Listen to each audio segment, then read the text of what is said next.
இன்றைய வேத வசனம் நீதிமொழிகள் 18ஆம் அதிகாரம் 10ஆம் வசனம். கர்த்தரின் நாமம் பலத்த துருகம், நீதிமான் அதற்குள் ஓடி சுகமாயிருப்பான். என் அன்பான சகோதர சகோதரிகளே, ஆண்டவருடைய வார்த்தை இன்று எங்களிடம் கடந்து வருகிறது.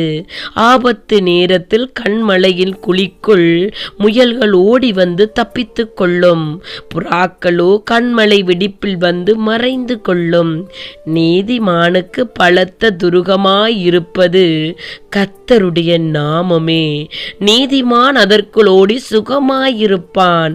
ஒரு பக்தன் தன் மலை ஊழியத்தை முடித்துவிட்டு காட்டுப்பாதையின் வழியாக வந்தபோது திடீரென்று ஒரு காட்டுக்கரடி அவரை கண்டு மூர்க்கத்தனமாய் துரத்தியது. அவரால் வேகமாய் ஓட முடியவில்லை. கரடியால் பிடிபட்டு விடுவோமோ என்றறிந்த கடைசி நேரத்தில் எதிர்பாராத விதமாய் அவர் பிளவுண்டிருந்த ஒரு பாறையின் இடுக்குள் போய் மறைந்து கொண்டார்.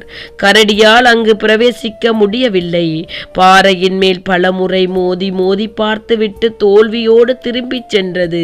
பிளவுண்ட அந்த பாறை கிறிஸ்துவின் நாமமே என்பதை உணர்ந்த அந்த பக்தன் பிளவுண்ட மலையே புகலிடமே ஈயுமே என்ற பாடலை இயக்கினார். சத்துரு மூர்க்கமாய் உங்களை பின்தொடரும் போது, கொடுமையானவர்கள் உங்களை பார்த்து சீறும் போது, கர்த்தருடைய நாமமே உங்களுக்கு அடைக்கலமானது. தேவ பிள்ளைகளே, அநாதி தேவனே உனக்கு அடைக்கலம், அவருடைய நித்திய புயங்கள் உனக்கு ஆதாரம். உபாகமம் 33:27 வாசிக்கிறோம்.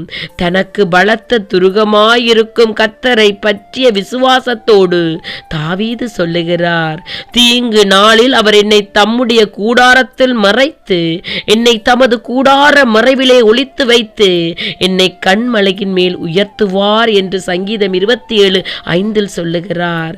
தேவன் நமக்கு அடைக்கலமும் பலனும் ஆபத்து காலத்தில் அனுகூலமுமான துணையுமானவர்.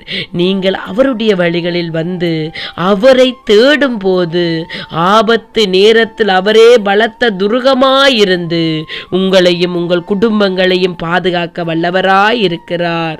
அவருடைய வழிகளில் வந்து விடுதலைகளை பெற்றுக் கொள்ளுங்கள். அல்லேலூயா.